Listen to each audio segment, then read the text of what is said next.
nature delighted in, so they gradually brought so many of their people down, they took that union over.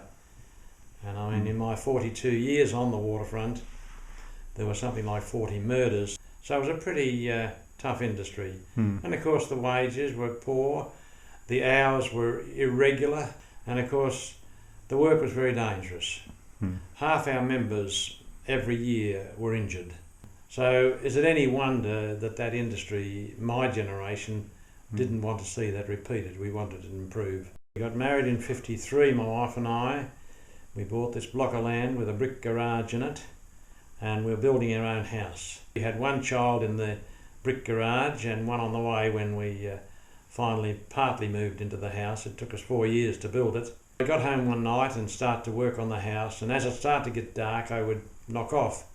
But this particular night the neighbour's side light, a big light he had on the side, reflected right across our block. So it gave me another hour or more that I could finish what I was doing. And then a few nights later the same thing happened again. And over the next couple of weeks this happened on a regular basis, so I realised it wasn't by coincidence, but that my neighbour who could see that I gave me a chance to work longer on my block. A few weeks after we met our neighbour, he put his head over the fence and introduced himself, and that conversation changed my life. He asked me where I worked, and of course my wife and I were very hesitant to tell anyone that I was a wharfie because of the reputation that we had. Turned out he had an advisory role for one of the stevedoring companies. As we talked about the industry and he showed a real interest, after a while he said, did I want to see the waterfront different? We just had a 3-week strike, which was very costly to me and my wife and all the other dockers, wharfies, because no wages for 3 weeks leave you pretty desperate. And I said, yes, I do. He said, well, where do you think it should start? So I blamed the bosses, of course, and said that they just treat us as numbers and exploit us. And I said also the union. The union had 5 different political points of view on it, and they fought each other as much as they fought for us. And I blamed these 2 groups. And my neighbour said quietly, after a little while, he said, well, maybe it could start with you, Jim.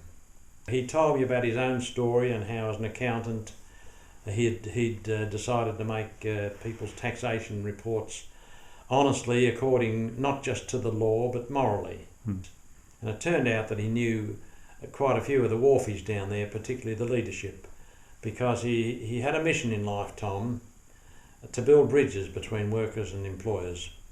Then after a while he asked me an unusual question: did I believe in God? And I had to struggle with an answer to say yes, I do believe in God, but I said that. He said, well, you know, God's got a plan for everyone. He said, and my wife and I, we just take time every morning to be quiet and listen to whatever you want to call it, your conscience, your inner voice, God, or whatever. And he said, we get thoughts that help us through the day, you know, apologies to be made for what mistakes we made, etc. And he suggested that if I really am serious about wanting to do something on the waterfront, I might try the experiment. So when we concluded our conversation, I went over in our brick garage where we were living and said to my wife, and told her about this conversation and this thing of guidance. And my wife jumped at the idea. She said, well, we're having our share of rows and fights here in this garage. It sounds like a good way to start the day. So we tried this experiment, and it became a turning point in our marriage. We were honest with each other about many things. Were just molehills that built into mountains. I had to tell her when I'd been working on a ship and I'd get home at 5 o'clock at night and 5:30 at night, what sort of a day? Oh, a busy day. But little did she know that I had been, the ship had finished at 10 in the morning and I'd sat there for the rest of the day playing cards with the fellas. So as we got these little issues out of the way and we began to find a new love and trust for each other, and then we realised that we ought to do something about our extended family, the wharfies that I work with. So that was the mission then that we both took on. So We then began to get thoughts about people on the waterfront.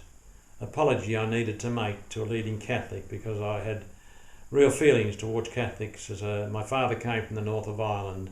I always accused the boss of being dishonest, but it never stopped me from thieving his cargo. And I had a very strong thought one morning that I should return what I had taken.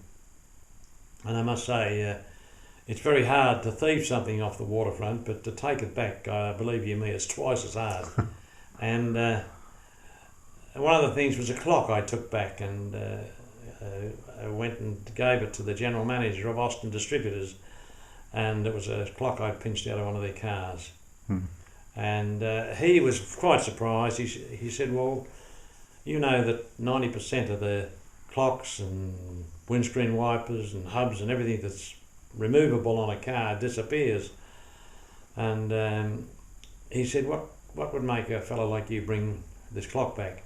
So I told him of my experience and my discussion with my neighbour, and that I was committed now to build a new spirit in the industry. And he said, well, I don't know what I'm going to do with the clock, he said, but I wish you all the best in what you're doing. And I think when I left his office, I could have lost my job, as many of my mates said to me before I took it back, and could have affronted the police on a charge. But as I left his office, my faith had grown, and I felt that here was one person I think I might have helped change his attitude to wharfies. And of course, my nickname then became Daylight Savings, because I put the clock back. And of course that led to other things as well. I mean, my apology to this Catholic was quite a remarkable experience. He was a professional boxer, hated the communists, and often had fights with them and knocked them out at stop-work meetings. Most of the people who opposed the communists on the waterfront were Catholic Labour men, good Irish Catholic Labour men.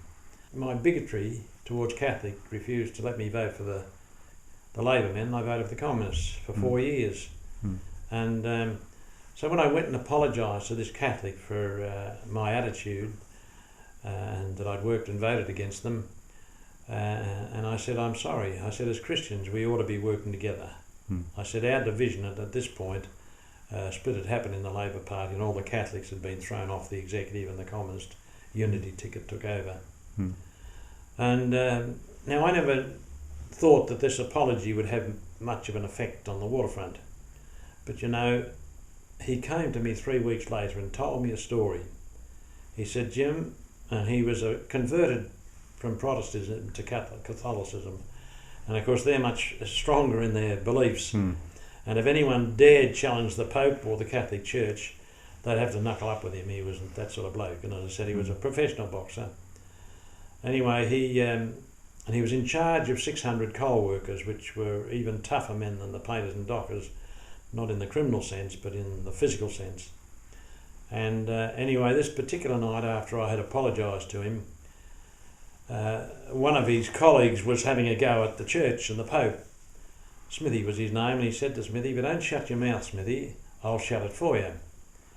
Well, Smithy was no cream buff like me. He used to say it to people's face, so I said it behind their backs. But so Smithy kept up, and it resulted in a fight, and they had to carry Smithy out on a tray and get the first aid to him.